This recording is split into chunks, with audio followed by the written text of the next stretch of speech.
Ensuite, le cheikh il dit صن اللسان واحفظ الجوارح أحب كل مسلم كن ناصحا. Préserve ta langue et tes membres. Aime tous les musulmans et sois de bons conseils. Des comportements très importants que le cheikh il dit. Il dit préserve ta langue. Pourquoi? Parce que la langue, c'est très facile de parler. C'est très facile de dire un mensonge. C'est très facile de faire de la médisance, de parler dans les gens quand ils sont pas là. La langue, elle fait beaucoup de dégâts. Elle fait beaucoup de dégâts. Et la langue, une fois qu'on a parlé, ça y est, c'est trop tard. Donc avant de parler, la personne, qu'est-ce qu'elle doit faire? Elle doit réfléchir. Est-ce que ce que je vais dire déjà, est-ce que c'est autorisé? Est-ce que Allah il l'a autorisé? Et ensuite, est-ce que c'est quelque chose de bien qui va procurer un bien? Sinon, qu'est-ce que je fais? Je me tais. Le prophète sallallahu alayhi wa sallam, il nous enseigne, il dit Man kana yu'minu billahi wal yawmil akhir falyaqul khayran aw liyasmut. Le prophète sallallahu alayhi wa sallam, il nous enseigne, il nous dit celui qui croit en Allah et au jour dernier, qu'il dise du bien ou alors qu'il se taise. Si ce que je vais dire c'est pas bien, je me tais. Si ça n'a pas d'intérêt, je me tais.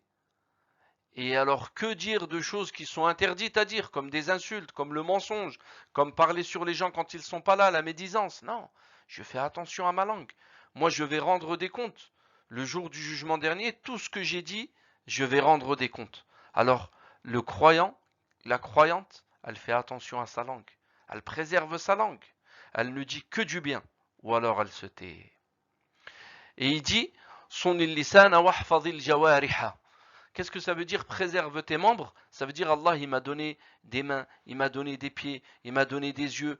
Tous les membres qu'il m'a donnés, je dois faire ce que Allah il m'a ordonné avec. Et je ne dois pas faire ce qu'il m'a interdit avec. C'est-à-dire ce corps, je dois en prendre soin. Je ne dois pas consommer des choses qui vont nuire à ma santé et à mon corps, qui sont interdites.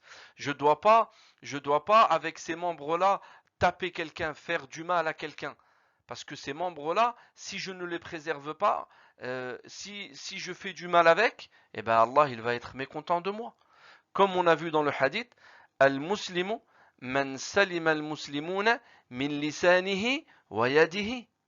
Le musulman, c'est celui dont les autres musulmans sont à l'abri des méfaits de sa langue et de ses mains. Et ben c'est exactement ce qu'on est en train de voir. Son lisana, fais attention à ta langue, préserve ta langue. Fais attention à tes membres. Et dans le hadith, on a l'exemple de la langue et de la main. Donc moi, je ne dois pas faire du mal avec mes membres et je ne dois pas faire du mal avec ma langue.